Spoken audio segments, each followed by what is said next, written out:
Hello everyone, welcome back to the channel and welcome if you're brand new as well to the continuation of the Xbox 360 console that we're looking through here. And last time we've already gone through some really great stuff, so as you can see here we've already done the Assassin's Creed games that I've played on the 360, the Bioshock games, some Call of Duties, the Batman Arkham games, and a few others sort of scattered in there that not necessarily my favourite games or ones that I really played, but I know that are ones that a lot of other people love. So Borderlands 2, for example, was in there, but for me it's only good. A couple of really bad ones. Brink was really dreadful. Bulletstorm I don't really like that much. And then some other really good ones as well, just like Bully, Brutal Legends, just all scattered in there. And that's kind of where we're up to so far. So today we're going to be continuing, as like I say, and we're probably going to get half of what's left done here, and then the third episode of this one will be the last one of the 360 era anyway, and then we'll go on to whatever the next console is after that. Yeah, not much else to say other than that, so I'll just get straight back into it, and we'll start with Call of Juarez, the first one actually, because again this keeps putting it in a random order. I don't know why, when it's meant to be like alphabetical. So Call of Juarez, I did play this when it first came out. We actually, I believe, rented it so that I didn't, because I wasn't sure about it. And this was like the early days of the Xbox 360. Not the first one I ever played, but one of the first games that I did play on the 360. Unfortunately, I don't really remember it.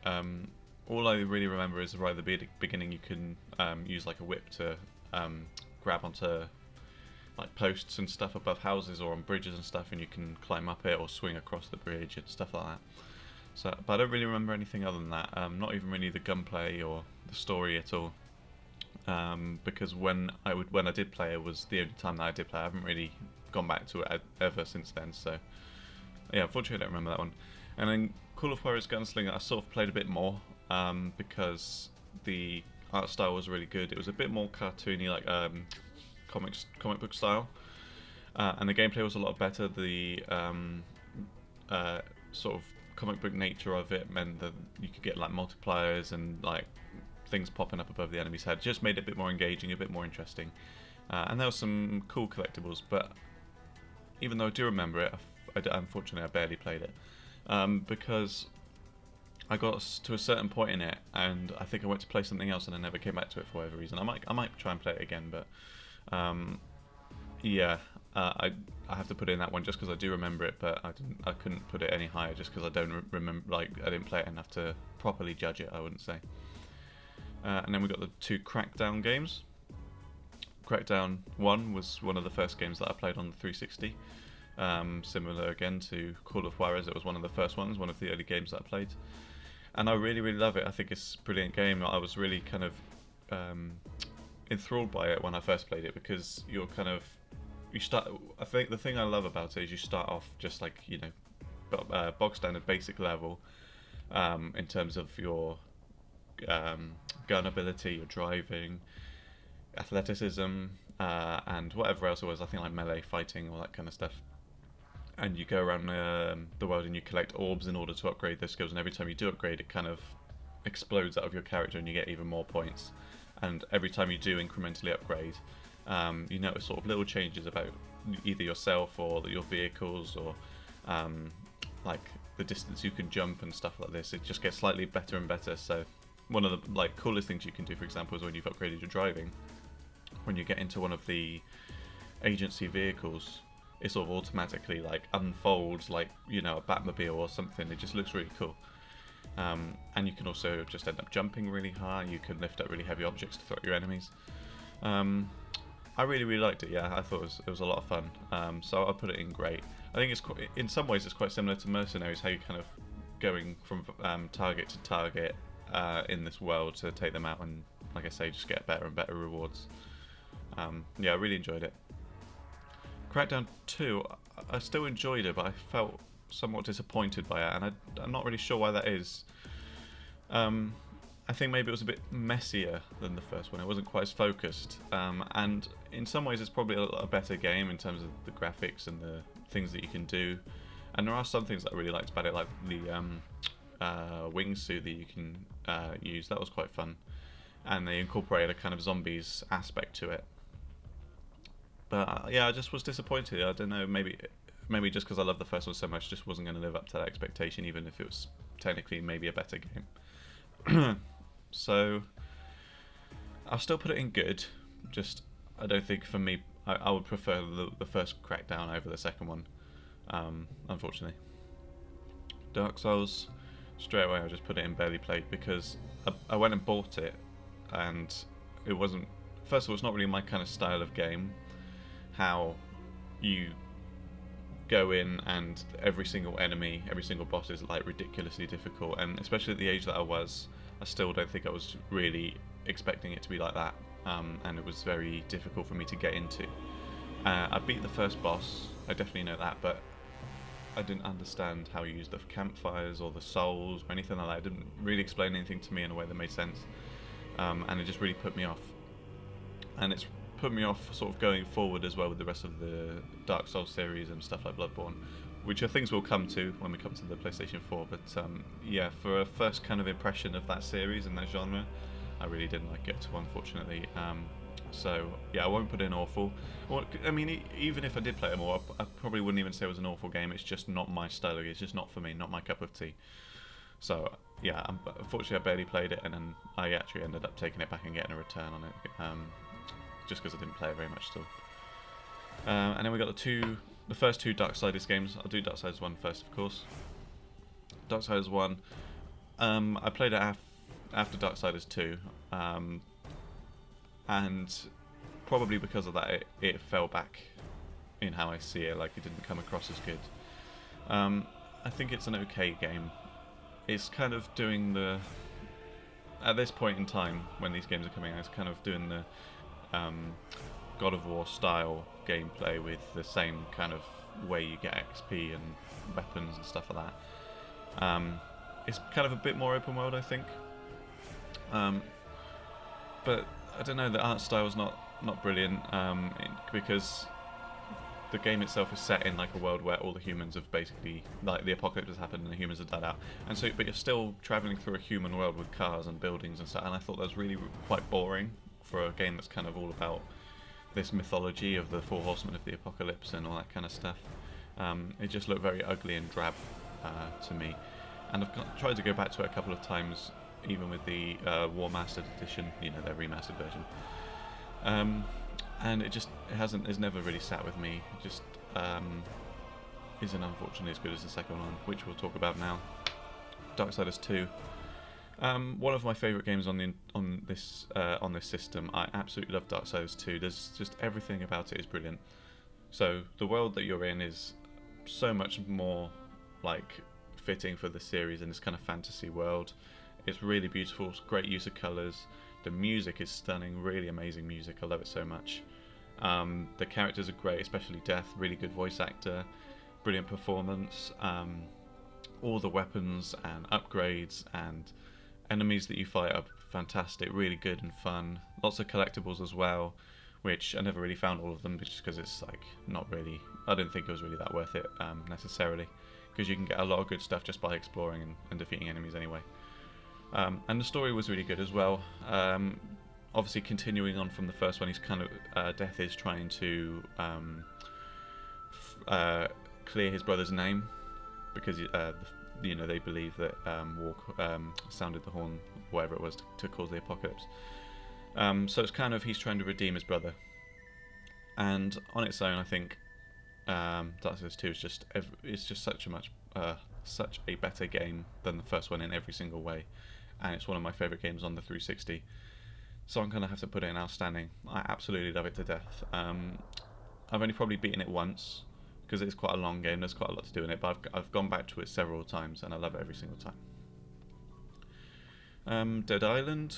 We've got two Dead Islands. The first one, I've played it quite a few times. I don't think I've ever beaten it though, just because it's kind of, you get the idea after so long. It becomes like a game where it's like, okay, I understand. Like, I've gotten the thrill of it out of my system now. In this island fighting zombies. And like I said in the last video, I read the BioShock novel, which is really good, and I did actually buy and read the Dead Island book, and I remember it being quite good. I don't remember really that much about what's in the book, but I do remember enjoying it. But Dead Island, I think, is more to do with this. Like at the time as well, we had Dead Rising that came out not very long before, I believe, and Dead Island was kind of building on that, where it's a bit more open world, but you still got zombies that you can kill and sort of use almost anything as a weapon.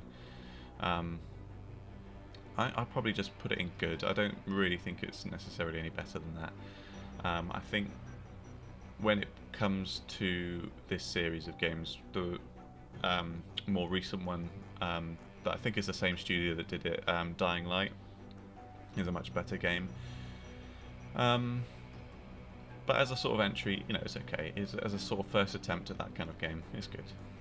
And then Dead Island Riptide, unfortunately, I don't remember it. I did finish that one, but it was so long ago I don't remember it at all. And they do blend together quite a bit. The gameplay is pretty much identical, and the graphics are not that different as well. So yeah, and then that kind of leads us into Dead Rising as well. We've got here. So the first Dead Rising, I was introduced to this by a friend in secondary school, where he was sort of gushing about, it's this zombie game set in a shopping centre, and you can use anything as a weapon. And I thought that was a really cool idea, being able to use anything as a weapon. And you actually can. You go in there and you have traditional stuff like knives and pistols, and you can pick up bowling balls, skateboards, rakes, scythes, all this kind of stuff. Really, really like crazy stuff that you can pick up. And you can do other things as well, like using the camera that you've got, because the main character is a photographer. You can use that to gain XP by taking pictures of various zombies and situations. And I always found it was a bit annoying because there is a time limit on the game. It kind of made me feel like I had to rush, because there's 72 hours that is between the time you start the game and the time that you like the sort of end of the objective. But it's not 72 hours in real time. I think every time you kind of finish a mission or something, it fast forwards a little bit. But other than that, not necessarily the most fun game. The movement was quite slow. The zombies were very annoying, because there's so many of them. It's very difficult to even rescue survivors and stuff like that. In my opinion, anyway. Maybe if I played it now, it would be different. But I probably would say it's okay. Actually, no, I'll put it in good, just because I think it is quite a good game, but there's a lot against it, in my opinion. There's a lot of things where it really puts me off wanting to play it again. And then Dead Rising 2, this is quite similar to Dead Island Riptide, actually. They're both good games, and then Dead Rising 2, kind of like Dead Island 2. Unfortunately, I don't remember. But I think I did play it quite a bit, from what I remember.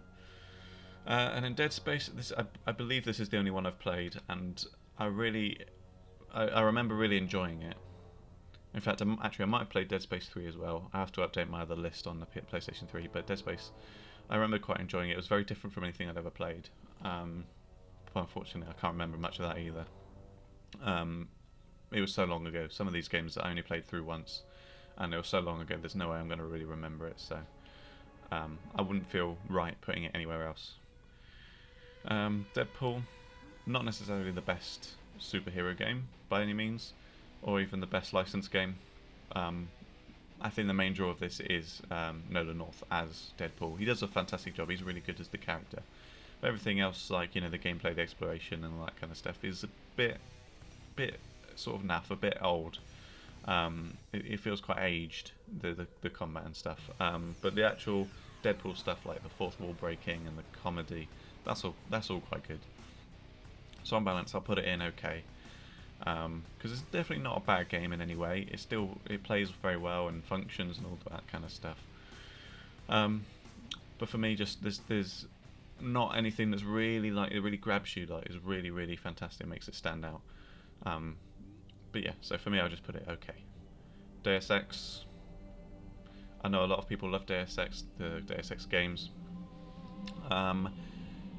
And I would either personally put it in barely played or poor, because I didn't enjoy it at all.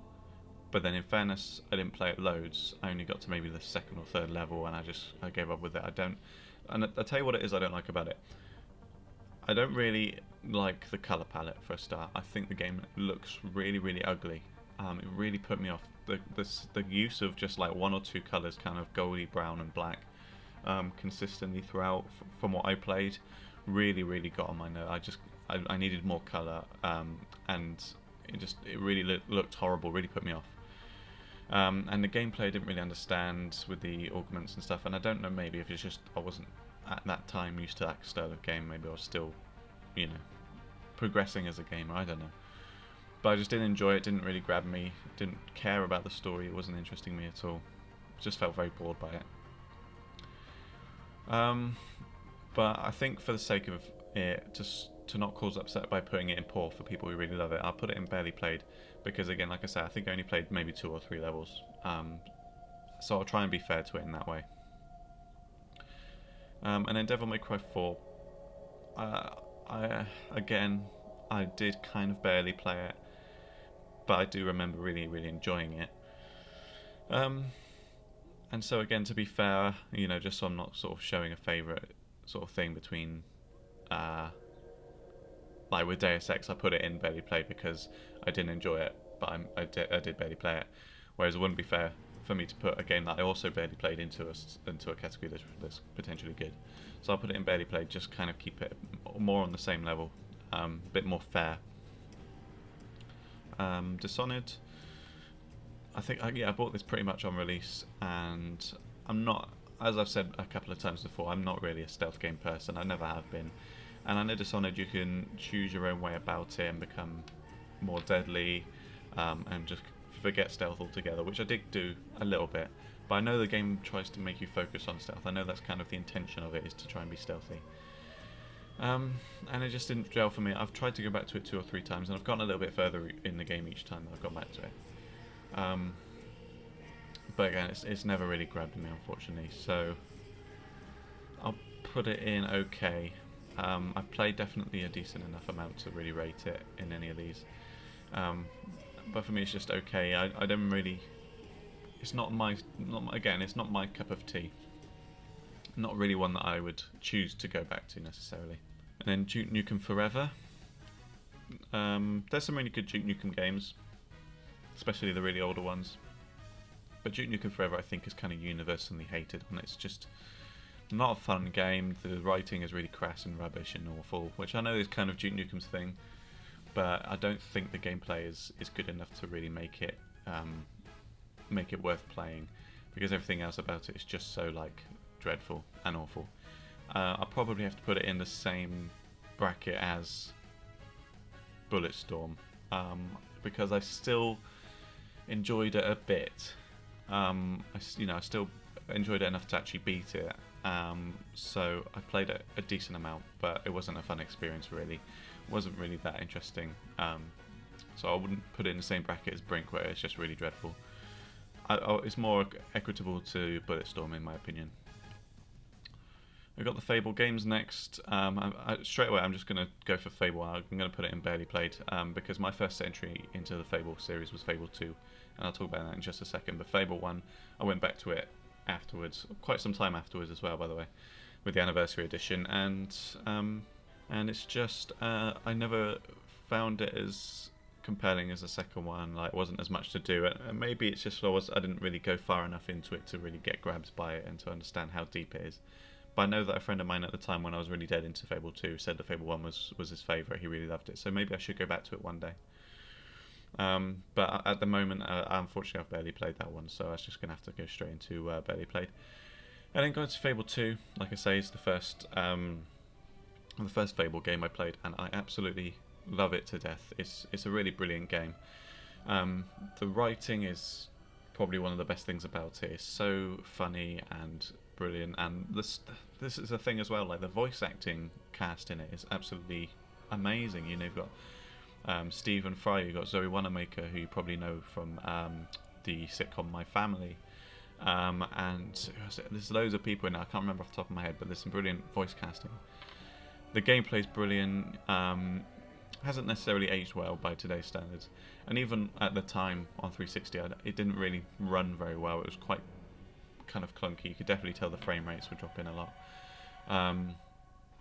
but the things that you could do in it were really brilliant. I loved making decisions that then affect your character and how they look. I love all of the sort of side collectibles, how there are like these gargoyles that make fun of you whenever you go near, and then you have to destroy them in order to get their rewards. All the customization in terms of haircuts and things you can eat and clothing and relationships that you can make with not just normal people, but you can sleep with prostitutes, you can own property, obviously go into dungeons and do all that kind of stuff. I just really love the game. I really want to go back and play it sometime. I kind of hope they remaster it actually, and if they ever bring out another Fable game, which they've kind of made a few announcements. Oh, we're doing this Fable and this Fable, and they've never actually come back out. So I'm hoping if they do another one that's more similar to Fable 2. I love it so much. So I'm going to put it out on an outstanding as well. Which is unfortunate then how we then go on to Fable 3, which, oops, sorry, didn't mean to release it, is actually no, that was probably in the right place. I'm going to put it in poor. Fable 3 was a huge disappointment. They kind of made it more about your taking over the role as king, which you kind of work towards throughout the game. And then that's kind of half of the game, working your way towards it, and then the other half of the game is actually being the king and making these decisions for the realm. But the problem with it is that the game is very incredibly short, for what I remember. I remember it just, before I knew it was the king, and then before I knew it, everything was done. The decisions you make as king were quite boring and didn't necessarily make a huge difference. Maybe they did, I don't know. But they weren't never really that interesting to me, the options as king. And one of the things that I do like about the game, and pretty much the only thing that I like about the game, is how when you, like in the second game, you collect money and it kind of just accumulates in your purse and stuff. In Fable 3, as the king, you actually have your own personal vault, and every time you get more money, that increases, so you actually go into the vault and there's this enormous pile of money. But that's pretty much the only thing I like about it. Everything else, just I really didn't enjoy anywhere near as much as Fable 2. Like I say, the game was a lot shorter. Didn't find it anywhere near as funny or interesting, the story. And yeah, just didn't grab me. I think the world was also quite boring as well. But again, I didn't play it anywhere near as much as Fable 2, so I'm not going to judge it. Like I think I would say anything about it specifically in terms of the world or the story and stuff, because I don't remember. But definitely enjoyed it an awful lot less than Fable 2. So I'm going to have to put it in poor, unfortunately. 2 Fallout games now, and these ones actually are in order chronologically. So Fallout 3. A lot of people were dubious about Fallout 3. Old school Fallout fans. They were saying, the transition to first person is going to be a bit weird and different, and against how the series is meant to be. But they do it absolutely perfectly. And this was the first kind of Bethesda Game Studios game that I really properly played. I think I might have tried to play Oblivion a couple of times by this point, but Fallout 3 was the first one that I really went into. And the first couple of times that I tried to play it, I really didn't get on with it. The sort of shooting the gunplay is awful. It's not good. Even now, you have to agree. No matter how much you love the game, the gunplay is dreadful. The kind of world looked very bland and boring because it's just all kind of 1 or 2 colours. And at the time, I didn't appreciate what it was doing. I didn't appreciate what the game was actually kind of meant to be. This, apocalyptic RPG. And might be more so that I wasn't a huge RPG fan at this point. This is kind of my first foray into proper RPGs. But Fallout 3, when I sort of kept going back to it, I came to it and loved it more and more each time. Just sort of little bits about it that I really loved. And they've slowly crept up until I thought that actually Fallout 3 is one of the best games that I've ever played. So I'm going to put it in outstanding. The gameplay, like I say, is not fantastic in terms of the way you move and the gunplay and stuff like that. But the story is brilliant. The characters are fantastic. There's some really memorable ones. Obviously, 3 Dog. You've got Liam Neeson as your dad. You've got Moira Brown in the fucking. She's so annoying, but she's a brilliant character. Who else we got? We've got people like the Overseer as well, who you don't really spend a lot of time with in the game. You've got what's her name? Not your girlfriend in the vault, but your female friend. I can't remember the name straight off the top of my head. But there's some great characters, some great gunplay. The exploration is probably the best thing about the game. Going to all these individual towns and villages and stuff that have been destroyed, and finding bobbleheads and Nuka-Cola Quantum, and obviously making decisions as well. You know, there's some really brilliant decisions. Probably the most famous one in Fallout 3 is whether or not to destroy or repair the bomb in Megaton, so that either you can get a suite in a Tenpenny Tower, or if you defuse the bomb, you can get a house in Megaton, and you know, obviously really become friendly with the people. So some great decisions in it as well, some really good choices to be made.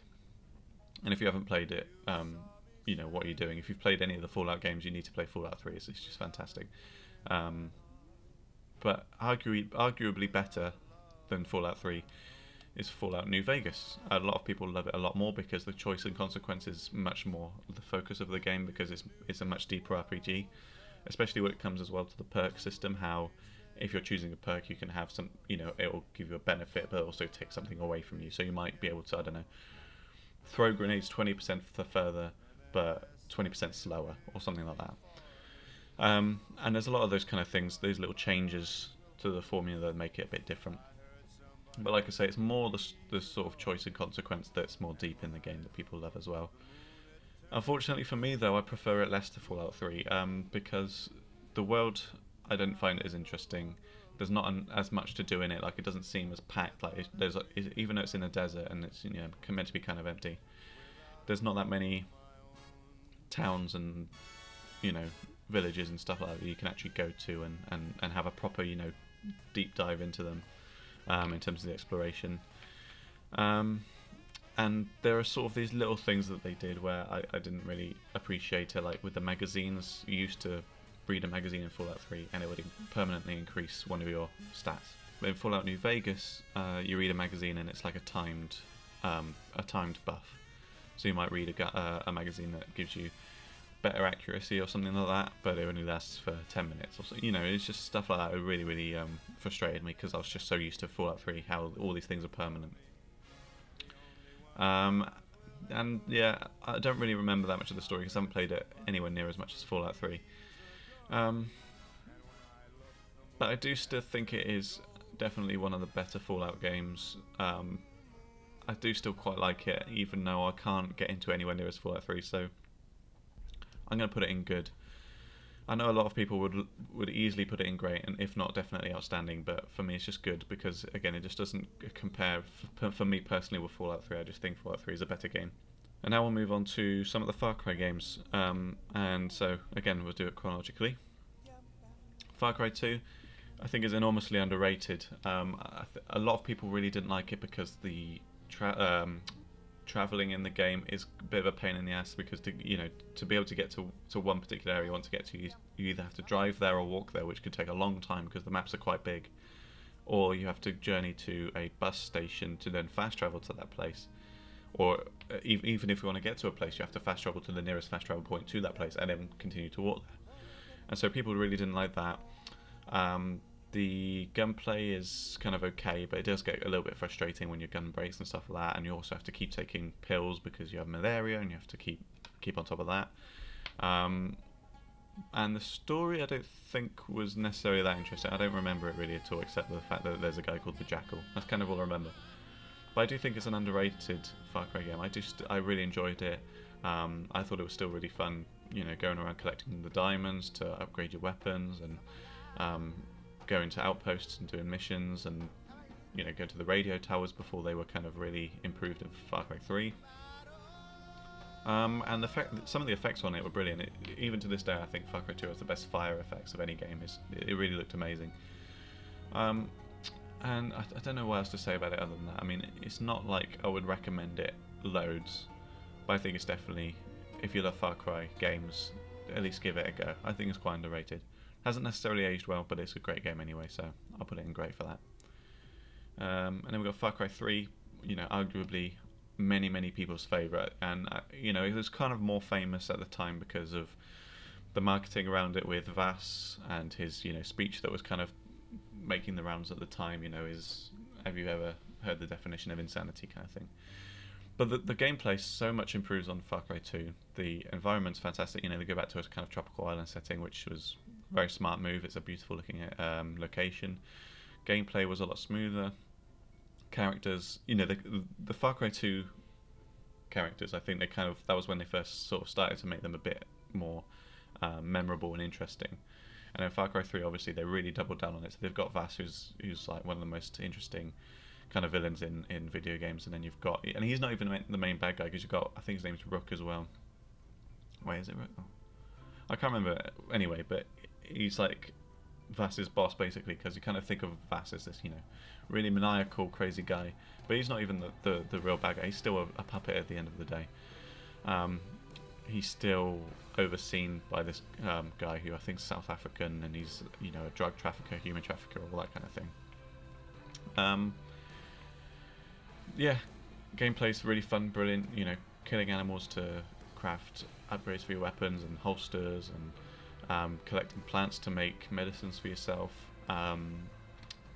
doing side quests and things like that.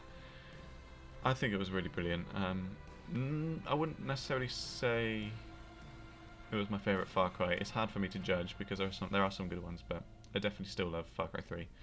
I'd probably say it was outstanding, just because it really launched the series into popularity, and in itself is a very very good game, very fun. And then there's kind of DLC expansion, Far Cry 3 Blood Dragon. It was kind of okay at the time. I enjoyed it. It was, it's a bit of a novelty how it's this like 80s retro style action game type thing. It even incorporates a lot of sort of aesthetic choices of the kind of 80s. So like the game itself has this effect on the screen where it kind of looks like VHS videotape playing whilst you're actually playing the game. Lots of neon everywhere, 80s soundtrack, stuff like this. I think even the guy who voices the protagonist is like an old action movie star or something. But I think it is more of a novelty than anything that's really like actually that good. So I'm going to put it in good. I still definitely really enjoyed it, and it still carries on the formula of Far Cry 3. It just puts a different skin on it, but it is more of a novelty than anything that's actually worth, I would say, doing separately. But yeah, just good. Not really anything better than that. Where are we up to? Okay, so we're doing Gears of War. Where's the first one? There it is. Gears of War. I've got a feeling this is the first game that I ever played on the 360. So this is kind of my first introduction to this console. And when I first played it, because what we did when this came out, we used to dog sit for somebody that my mum knew when they went away, which was quite regular. Went around their house to look after the dogs, and they had a 360. And again, I think this was probably the first time I ever played a 360 at all. And they had Gears of War and they had Modern Warfare, the first one. So a couple of really cool games. Gears of War, I absolutely loved it. I think it's brilliant. I even played the sort of remastered version on the Xbox One a few years ago, and it's just as good as I remember. Not necessarily my favourite game. It's not going to go in outstanding, but I love Gears of War 1. I think it's a really good first game into the series. Brilliant characters, gameplay's fun. You're getting an assault rifle with a chainsaw in it. What's not to love about that? Enemies are brilliant. And yeah, from what it kind of just spawns off, this series, I think it's great. I really love it. Gears of War 2, although I don't necessarily remember it as much as Gears of War 1 because I haven't played it as many times, I feel like I enjoyed it more. I feel like there was more set pieces in it that I really loved, and like it was just more ambitious, the bit world was bigger. And I really want to rate it higher because of that, because I feel like I did, but unfortunately I don't remember it. And it's quite similar with Gears of War 3. I think Gears of War 3, I believe the only thing that I really remember about it is the giant sandworm thing that you go inside of it. And I don't even know if that's in 3. It might be 2, but I'm pretty sure that's in 3. So unfortunately I don't remember that one either. I remember that kind of sandworm thing where you're kind of destroying its hearts or whatever it is that is in it. And the very end where you're dropping the resonator into this hole that sort of, scans or destroys the locust or whatever it does. I don't even remember. And that's really disappointing how I have to put them both there, because like I say, I enjoyed them. I've enjoyed all 3 of these games a lot, but unfortunately I just can't remember them because I didn't play them anywhere near as much as the first one. Ghostbusters video game, I think a lot of people really liked it, but unfortunately it's just gonna have to go straight and barely played. I can't say anything other than that. I really barely played it at all. I think it was like the first level, and I didn't even complete that. So I won't sort of dwell on it too long there. And what I'll do is do these 2 GTA games, and then I'll call time on this video, and then we'll do the rest next time. GTA 4.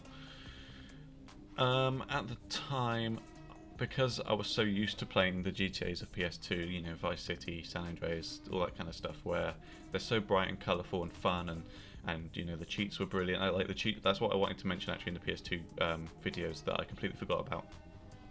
Most of the fun with GTA games was the cheats, and I feel like GTA 4 was missing a lot of the things that I just mentioned that made those games great. There's not much colour to it. There's not that much you can do in terms of spending money and customizing your character and stuff like that. But all there is to do basically is to do the story and get some collectibles, like the pigeons, for example. But the story is really good, and the gameplay is still quite fun, even though it's very heavy and dull and boring compared to, for example, GTA 5 and Vice City and San Andreas, etc. Nevertheless, I think it's a great game. I've gone back to it quite a few times over the years, and I do still enjoy it. Nico Bellic's a brilliant character.